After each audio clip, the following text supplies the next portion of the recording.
Well, there is no doubt about it, fam. If you're on a decluttering and organizing journey and you have ADHD, the systems and routines that you implement in your home are going to be vastly different than the ones of somebody who does not have ADHD. And this is something I've learned over the course of my career, and I want to share some strategies and tips with you today.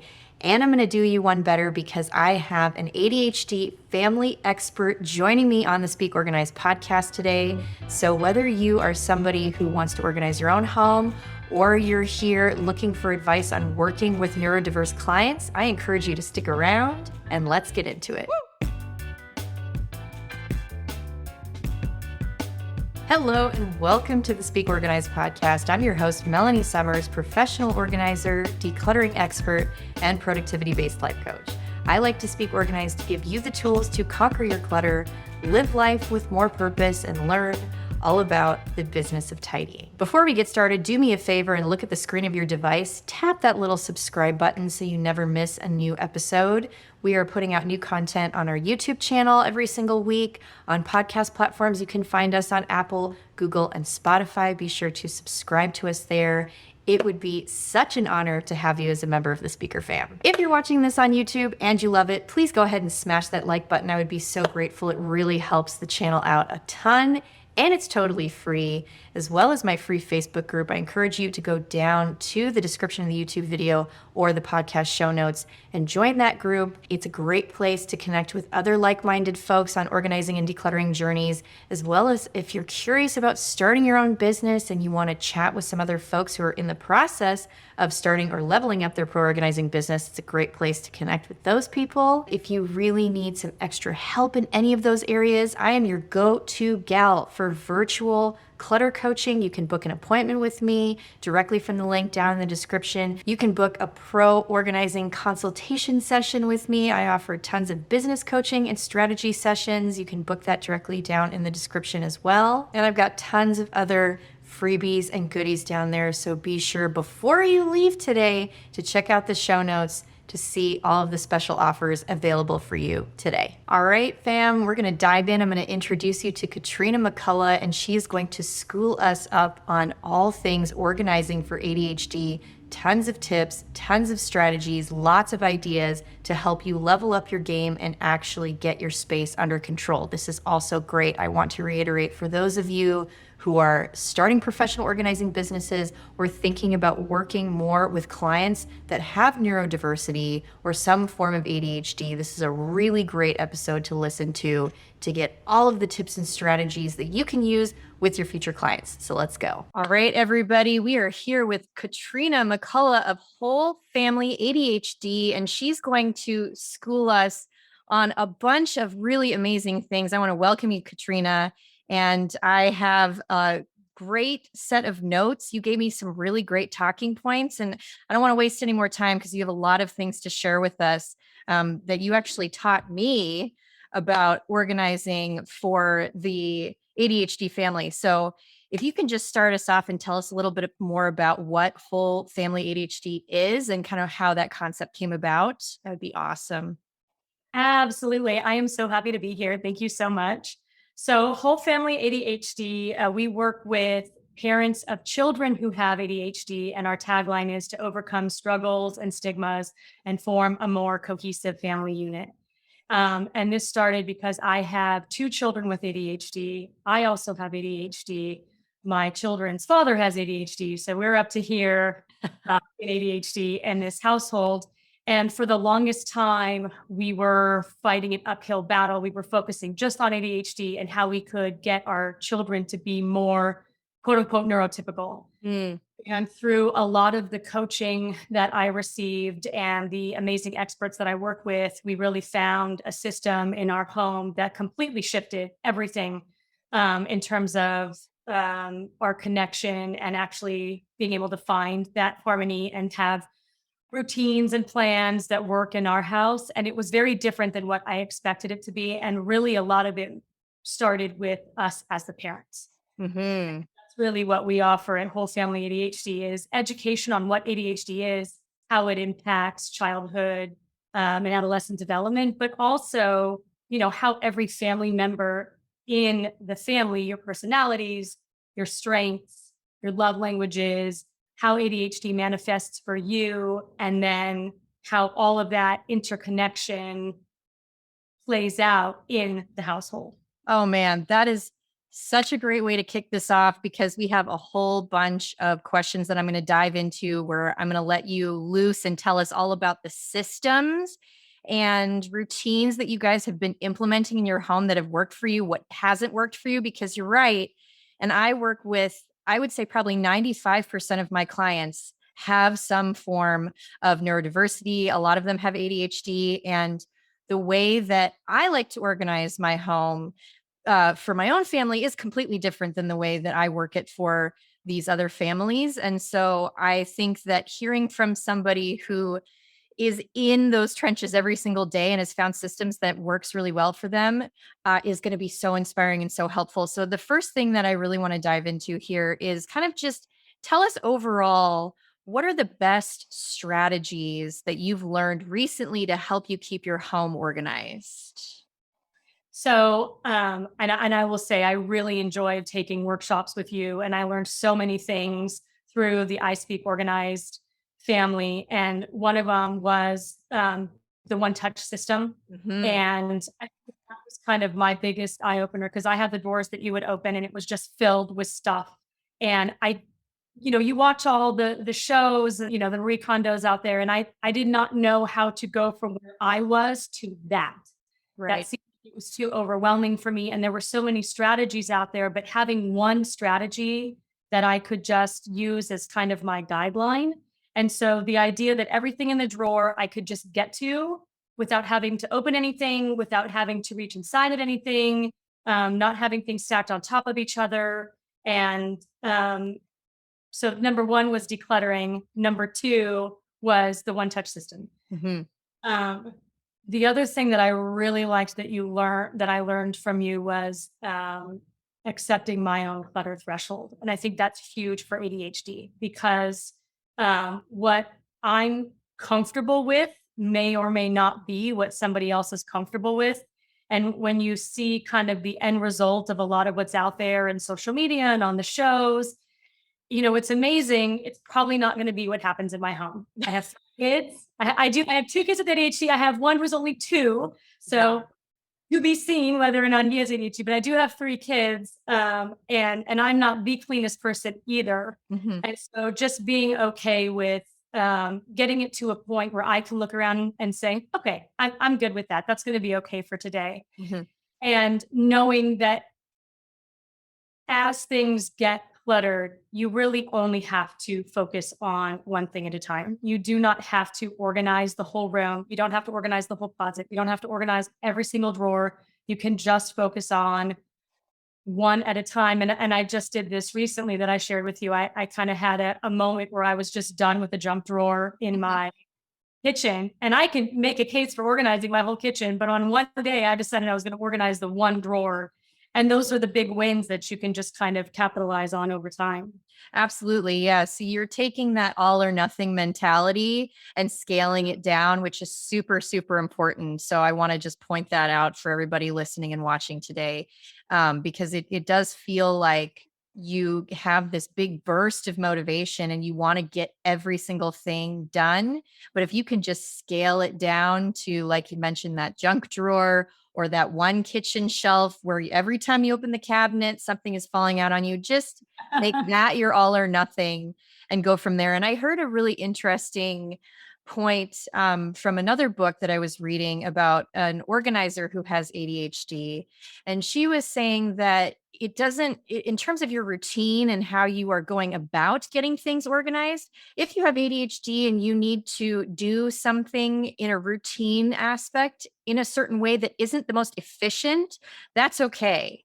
Because the fact that you're getting it done in the first place is what matters. And that actually is more efficient than doing it the right way or the typical way of start to finish in a project. So I wanted to also just bring that to light. Do you feel that that's kind of true as well? The way to do it when you have ADHD is the way that you're going to commit to doing it every day. Exactly. So if it's not the way that it may be recommended, that's fine. As long as you're able to show up and do that every day, that's what matters most. And when you were saying the all or nothing, with ADHD, one of the aspects of it is our reticular activating system, and everything comes at you all at once. It is very hard to level things out and to say, okay, well, I only need to worry about this today. I only need to worry about that today. Everything comes kind of like the fire hose. Mm. Being able to actually, make the list, write it down, and decide today's the day I'm just going to do this one thing, or today I'm just going to work on this. And like you were saying, sprints. Um, if I decide on a day that I want to organize something, I am going to lean all the way into that. And I'm just going to dump the drawer out because then it's done. And then I know that I'm going to do it. Planning is really hard sometimes with ADHD. Oh, yeah. And Saturday, I'm going to clean this drawer out. Saturday comes along and you just sort of think to yourself, I don't really want to clean that today. And it's hard to force yourself to do something that your brain's really not going to commit to. So I find that when I'm in the mood to organize, I'm going to lean into it right there. Beautiful. Yeah. Yeah. And we'll talk a little bit more about the reward systems because you brought that up in your notes as well. So kind of moving down the list here, I'm cheating and looking at my notes. Tell me, tell me a little bit more. What's the most important thing for adults to remember about helping their children who have ADHD with focus and routines? Because you have 3 pretty little kids. And so you're kind of like really in the thick of this right now. Yeah, my kids are 9, almost 6, and almost 2, turns 2 next week.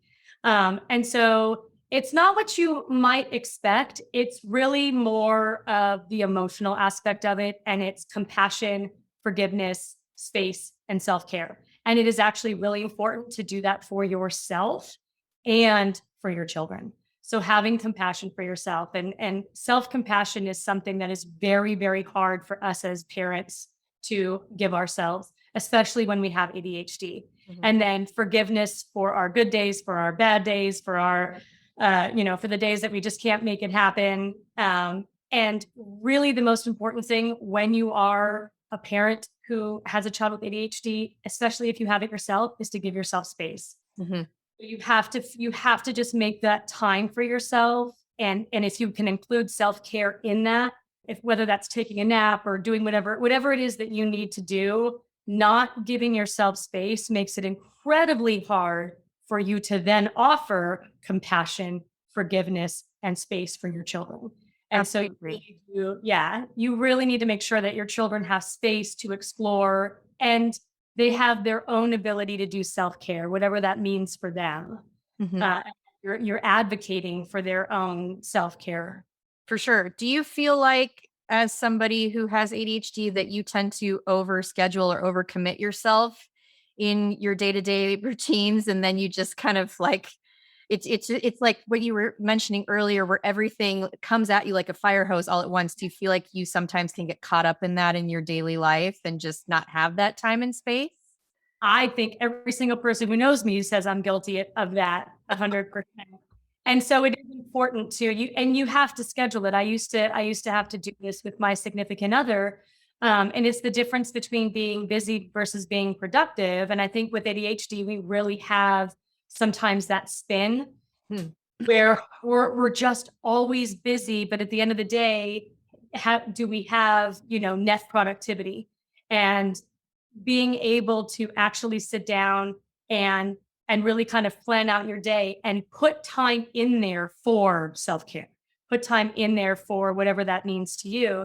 And in fact, that's one of the workshops that we actually do offer is, I call it tending your time garden, is the ability to actually start tracking where your time is going and start identifying those places that, you may be spending the most, and where you have some opportunities to give yourself either more space or offer more to your children.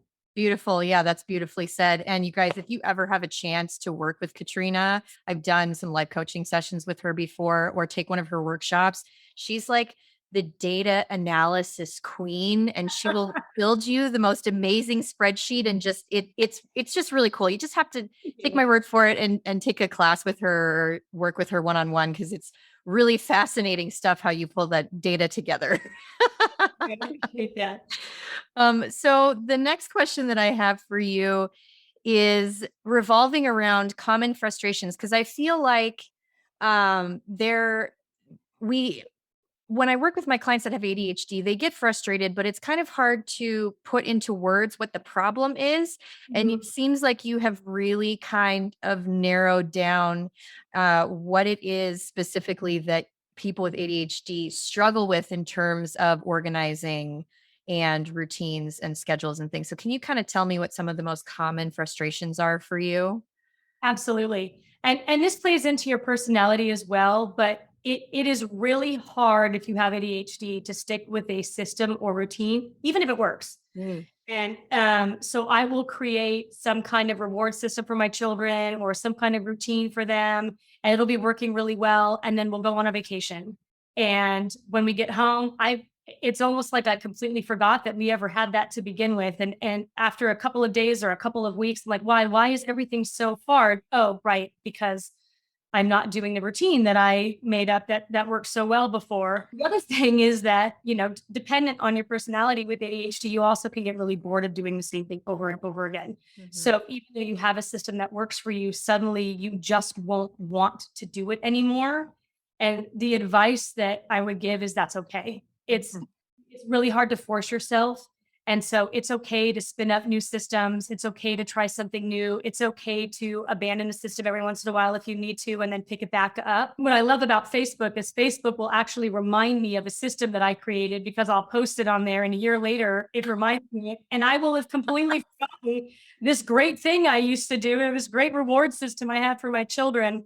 So, printing them up, posting them around, that helps a little bit, but just being okay with the fact that with ADHD, it just comes and goes. Hmm. And what goes into that is really the need to artificially create your own rewards. Hmm. If you have ADHD, you don't have the same pleasure and reward feedback loop that you might have with someone who's neurotypical. And so the same reward that someone might get from finishing something, we may not have that.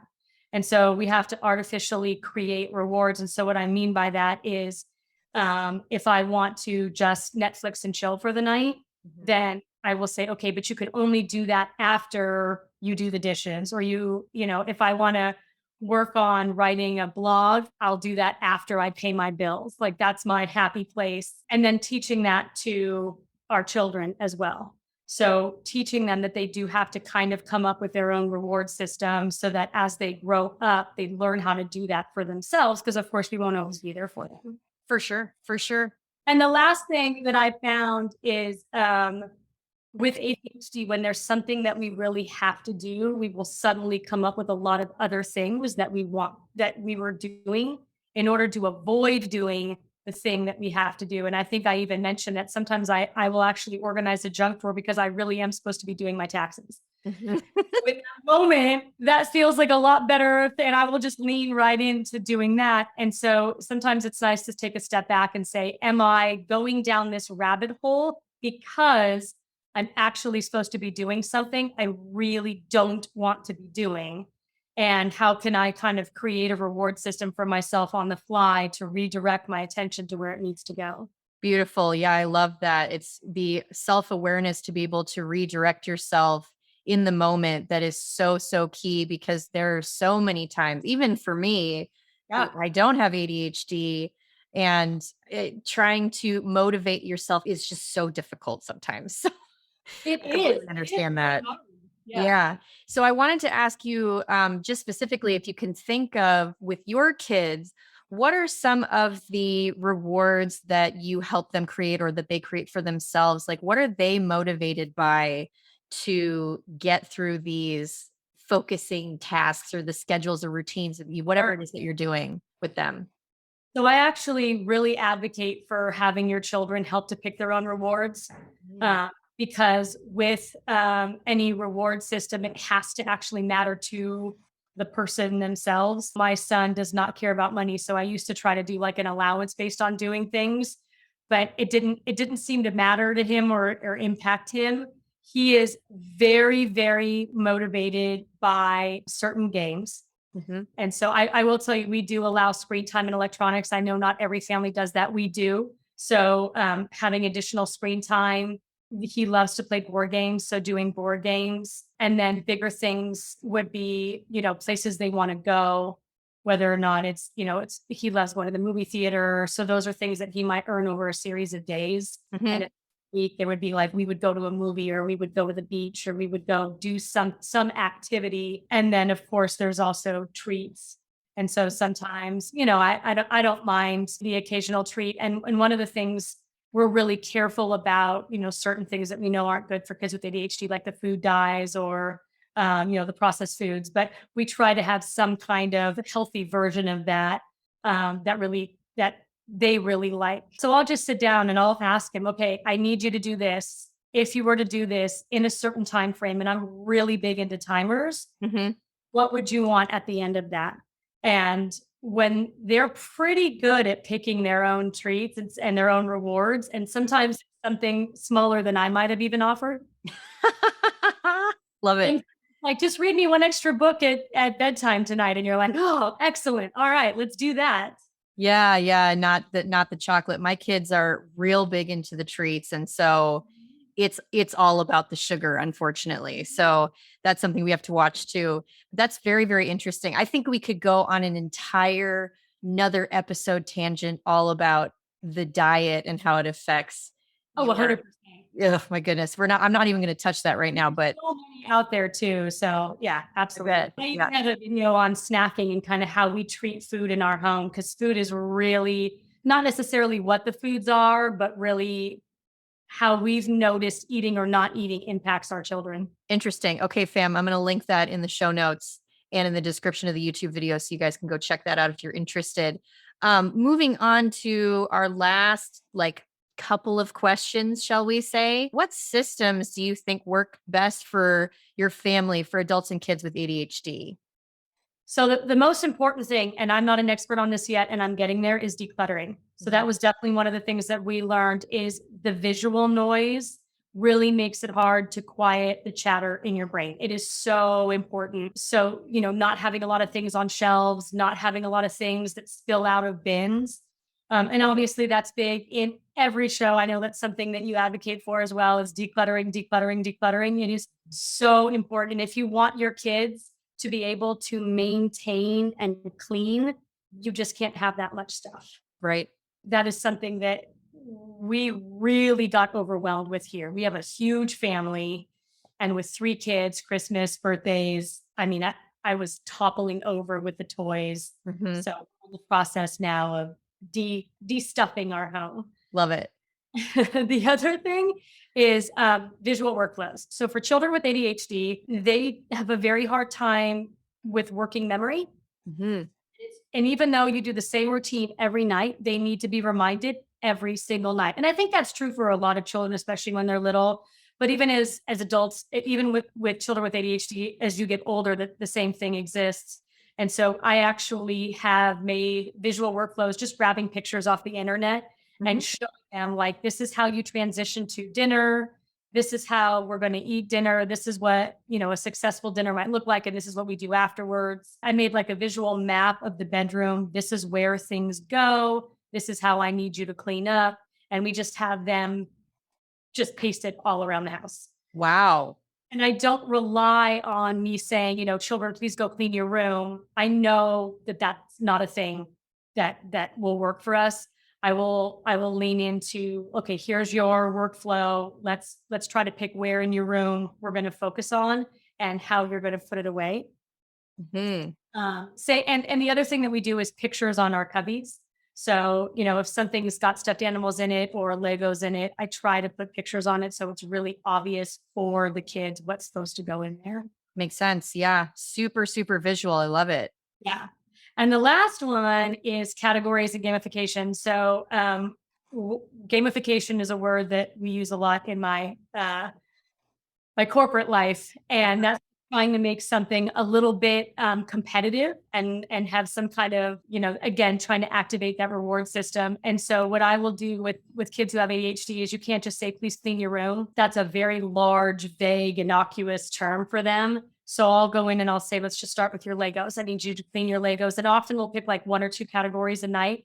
And I'll just kind of eyeball the room and I'll pick the thing that's bugging me the most. And I'll say, clean your Legos and your stuffed animals, or I need you to pick your clothes up off the floor and, your Barbies. And we'll just pick those two things and then we'll gamify it. Like, I need you to put 20 Legos away. Let's see if you can put 20 Legos away faster than I can.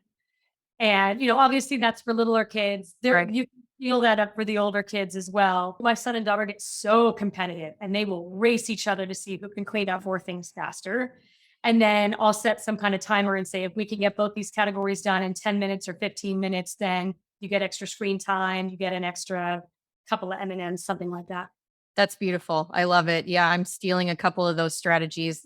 I think my younger, granted, she's a little bit older than your youngest. And so she's like 2.5. And so I do feel like I need to be more specific with her about the thing that I want her to clean up versus saying like, go clean up the kitchen.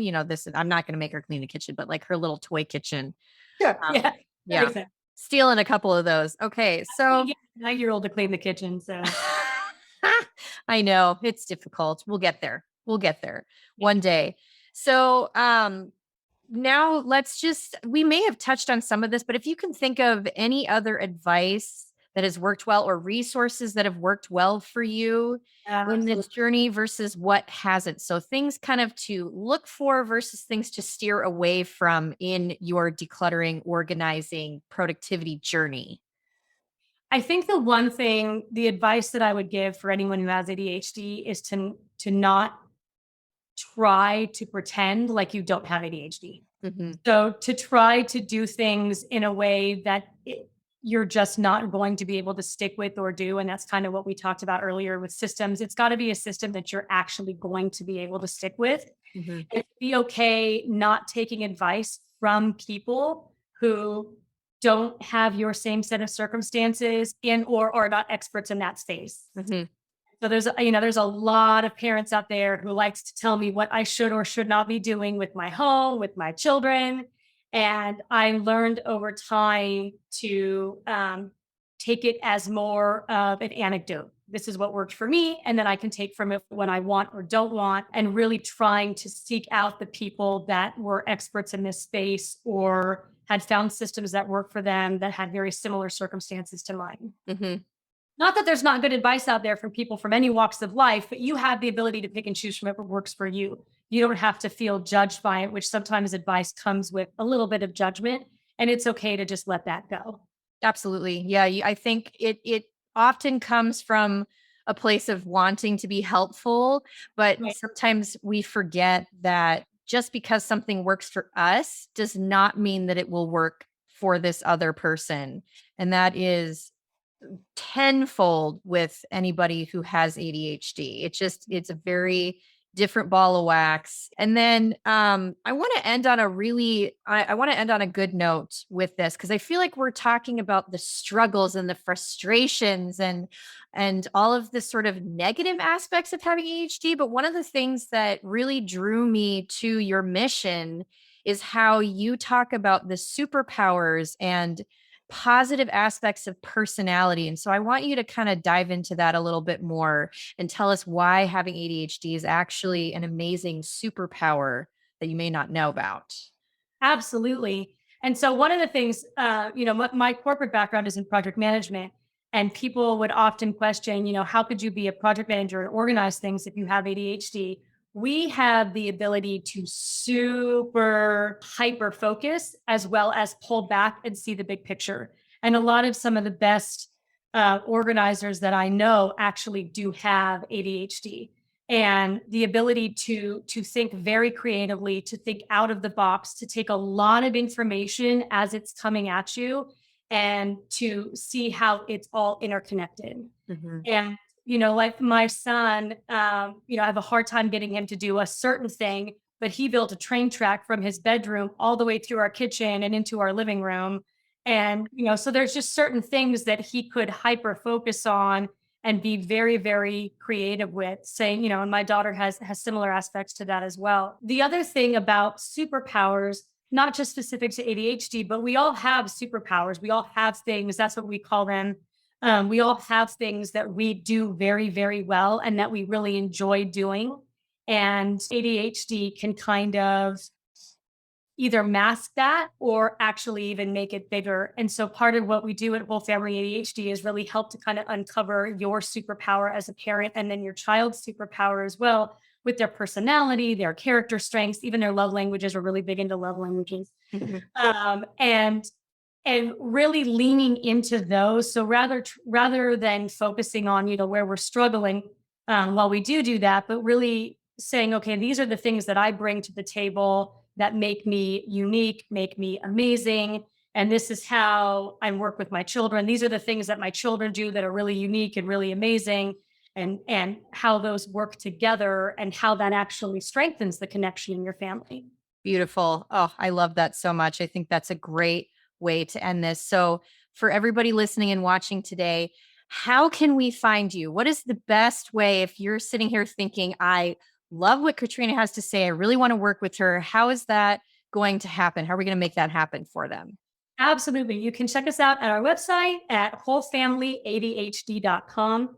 We are also on Facebook.com/Whole Family ADHD. Right now, we're in the process of building out some future workshops, but we do offer one-on-one coaching. So we would absolutely love to hear from you. You can reach us on our website and we'll just set up an initial consultation.